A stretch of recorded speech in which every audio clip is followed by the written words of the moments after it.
నమస్తే సార్. నమస్తే. సార్, మాజీ మంత్రి మల్లారెడ్డి కాంగ్రెస్‌లోకి వెళ్తున్నారు అని చెప్పేసి ఒక పుకారొస్తుంది. దీన్ని మీరేమంటారు? ఇది ఇప్పుడు కొత్తగా వస్తున్నది కాదు. మన ఇక్కడ కాంగ్రెస్ ప్రభుత్వం అధికారంలోకి వచ్చినప్పటి నుంచి కూడా మల్లారెడ్డి కాంగ్రెస్లో చేరబోతున్నాడని వచ్చింది. బట్ మల్లారెడ్డి కూడా దానికి కొంత దోహదం చేసే విధంగా మాట్లాడడం అది జరిగింది. కానీ మళ్ళీ ఆయన చాలాసార్లు లేదు, నేను బీఆర్ఎస్లోనే ఉంటానన్నాడు. అయితే మల్లారెడ్డికి రేవంత్ రెడ్డికి మధ్య గతంలో చాలా రకాల గొడవలు జరిగాయి. మల్లారెడ్డి తీవ్ర స్థాయిలో రేవంత్ రెడ్డి మీద విరుచుకుపడడం, తొడగొట్టి ఛాలెంజ్ చేయడం, ఇవన్నీ చేశాడు. అప్పుడేమనుకున్నా అంటే మల్లారెడ్డి మళ్ళీ మనమే వస్తాము, రేవంత్ రెడ్డి సీఎం అయ్యేది ఏముందిలే అని అనుకున్నాడు. అందుకని ఫుల్గా రెచ్చిపోయాడు. ఆయన కొంత కామెడీ విలన్ కైండ్ ఆఫ్ ఇది ఉంటుంది ఆయనలో, అంటే కామెడీ కూడా చేస్తుంటాడు. అలాగా కామెడీ కింద తన అనేక రకాల అరాచకాలు కావచ్చు, అవినీతి కావచ్చు, ముఖ్యంగా ఆయన మీద ఉన్న అభియోగాలు ఏంటంటే ల్యాండ్స్ని విపరీతంగా ఆక్యుపై చేసేసి బిల్డింగ్స్ కట్టేయడం, రోడ్లు వేసేయడం, ఇవన్నీ చేశాడనేది గతంలో రేవంత్ రెడ్డి కూడా స్పెసిఫిక్గా ఆరోపించాడు కూడా. అయితే రేవంత్ రెడ్డి అధికారంలోకి రాగానే ప్రత్యర్థుల మీద తీవ్ర స్థాయిలో విరుచుకుపడతాను. నేను చాలాసార్లు చెప్పాను, జగన్కి రేవంత్ రెడ్డి కంపేర్ చేసినప్పుడు జగన్కి ఉండే ప్రతికూలతలు రేవంత్ రెడ్డికి ఇక్కడ లేవు.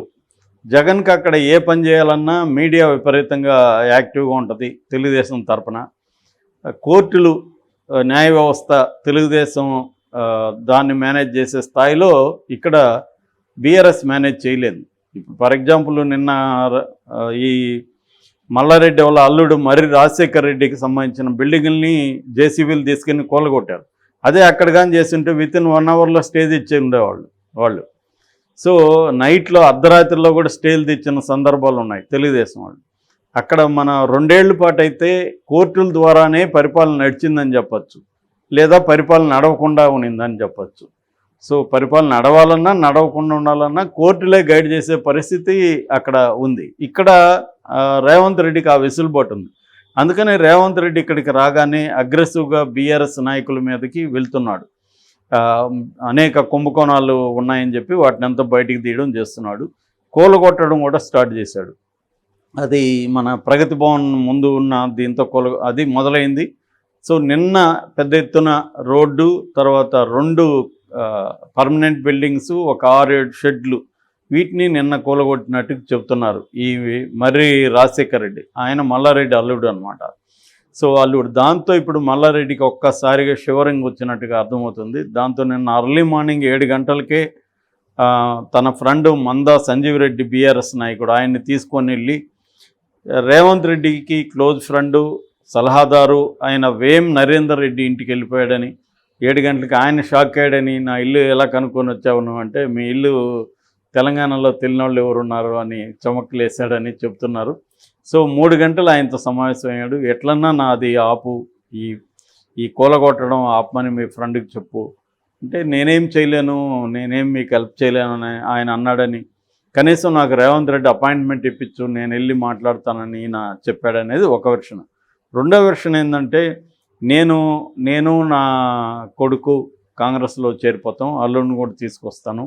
అల్లుడు వచ్చి మల్కాజిగిరి ఎమ్మెల్యే మర్రి రాజశేఖర్ రెడ్డి, కొడుకు డాక్టర్ భద్రారెడ్డి, అతను ఇప్పుడు ఎంపీగా కంటెస్ట్ చేయాలని ప్లాన్ చేస్తున్నాడు. సో అతను కూడా మల్కాజిగిరి నుంచి చేద్దాం అనేది ఉంది. బిగినింగ్లో బీఆర్ఎస్ నుంచి పోటీ చేద్దాం అనుకున్నాడు. బట్ బీఆర్ఎస్ అక్కడ ఓటిపోయే అవకాశాలు ఎక్కువ ఉన్నాయి. సో మనం ఓపెనింగ్ ఎంట్రీ ఓటంతో ఎంట్రీ అవ్వడం ఎందుకనేది ఆ భద్రారెడ్డి అనుకుంటున్నట్టు తెలిసింది. రెండోది, పెద్ద ఎత్తున డబ్బులు ఖర్చు పెట్టుకోవాలి, డబ్బులు పోతుంది. రెండోది, మనం ఓటమితో ఎంటర్ అయినట్టు ఉంటుంది కెరీర్. అందుకని కాంగ్రెస్ అయితే ఖచ్చితంగా గెలిచే పరిస్థితి ఉందని సో భద్రారెడ్డి ట్రై చేస్తున్నట్టు, దాని కొడుకు కోసం మల్లారెడ్డి ట్రై చేస్తున్నట్టు చెప్తున్నారు. తర్వాత బీజేపీలోకి కూడా వెళ్దాం అనుకున్నారు. కానీ బీజేపీ కంటే కూడా కాంగ్రెసే బెటర్ అన్న నిర్ణయానికి అయితే వాళ్ళు వచ్చారు. ఎందుకంటే బీజేపీ సెంట్రల్లో పవర్ ఉండొచ్చేమో, కానీ ఇక్కడ రేవంత్ రెడ్డిని ఆపాలంటే బీజేపీ ఆపలేదు అనేది వాళ్ళకున్న అవగాహన. సో అందుకని ఇప్పుడు భద్రారెడ్డిని ముందు కాంగ్రెస్లో చేర్చి తనకి టికెట్ ఇప్పించాలని ట్రై చేస్తున్నారు. బట్ కాంగ్రెస్ నుంచి ఆల్రెడీ బండ్ల గణేష్, మన అల్లు అర్జున్ వాళ్ళ మామ కంచర్ల చంద్రశేఖర్ రెడ్డి, తర్వాత వీళ్ళ తమ్ముడు రేవంత్ రెడ్డి తమ్ముడు కొండలరెడ్డి వీళ్ళు ట్రై చేస్తున్నారు అనేది టాక్ వచ్చింది. బట్ కొండలరెడ్డి కానీ మా తమ్ముళ్ళు ఎవరు కూడా కంటెస్ట్ చేయట్లేదని రేవంత్ రెడ్డి చెప్పాడు. చెప్తూ దాంతోపాటు ఇంకొక మాట కూడా అన్నాడు, అధిష్టానం ఎవరిని నిర్ణయిస్తే వాళ్ళని మేము తీసుకెళ్తాము ముందుకని. రేపొద్దున అధిష్టానం కొండలరెడ్డిని నియమిస్తే కొండలరెడ్డితోనే వెళ్తారు కదా. కాబట్టి ఆ పాజిబిలిటీ ఉంది. ఎందుకు ఉందని చెప్తున్నా అంటే కొండలరెడ్డి మీద ఆల్రెడీ ఫ్లెక్సీలు వేయడం ఇవన్నీ చేస్తున్నారు మల్కాజిగిరిలో. మొన్న ఆయనకి హార్ట్ ప్రాబ్లం వస్తే కూడా హాస్పిటల్కి తీసుకొని వెళ్ళినప్పుడు కూడా పెద్ద ఎత్తున దాని మీద కూడా అనుచరులంతా ఆందోళన వ్యక్తం చేయడం ఇవన్నీ చేశారు. కాబట్టి ఆ పాజిబిలిటీని కూడా కొట్టేయలేం.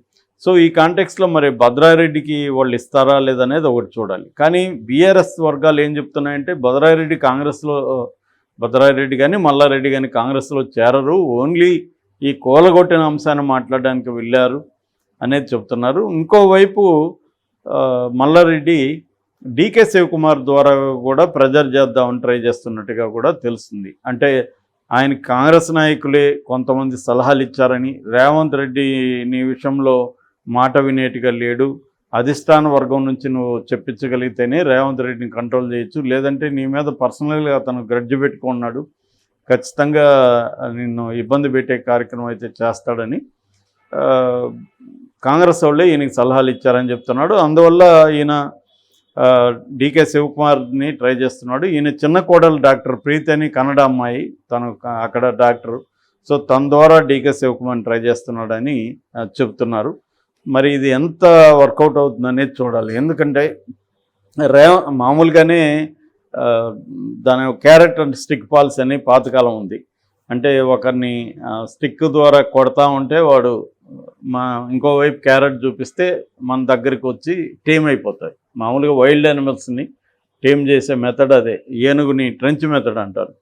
అంటే ఏనుగుని ఒక ఫారెస్ట్లో పెద్ద గుంతదోవి దాని మీద ఆకులో పెట్టేసి ఏనుగుల్ని చేజ్ చేస్తున్నప్పుడు ఒక ఏనుగు పడిపోతుంది. పడిపోయినాక దాన్ని ఒకడు వచ్చి అంకుశంతో పొడుస్తూ ఉంటాడు, ఇంకొకటి వచ్చి చెరుకు పెడతాడు. ఈ ఏనుగు మెల్లగా చెరుకు పెట్టేవాడి వైపు మాలిమవుతుంది. సో అలాగా పొలిటికల్ పార్టీలు, అధికారంలో ఉన్న పార్టీలు ఏం చేస్తాయంటే ప్రత్యర్థుల్ని ఒకడు అంకుశంతో పొడుస్తుంటే ఇంకొకటి వెళ్ళి దాన్ని నువ్వు రారా బాబు నీకు ఇది చేస్తానని పిలుస్తుంటాడు. అది ఫైనల్గా మన ఫోల్డ్లోకి వచ్చేస్తుంది. అలాగా బీజేపీ ఇదే స్థాయిలో చేస్తుంటుంది. బీజేపీ ఏంటంటే ప్రత్యర్థుల మీద కేసులు పెట్టడం, వాళ్ళ ఆర్థిక మూలాలను దెబ్బతీయడం ఇవన్నీ చేస్తుంటుంది. ఒకసారిగా దాంట్లోకి వెళ్ళిపోతే ఆయన శరద్ పవార్ చెప్పినట్టుగా వాళ్ళది వాషింగ్ మిషన్ అన్నమాట. బీజేపీ వాషింగ్ మిషన్లోకి వెళ్ళగానే అన్నీ క్లీన్ అయిపోతాయి బట్టలంతా.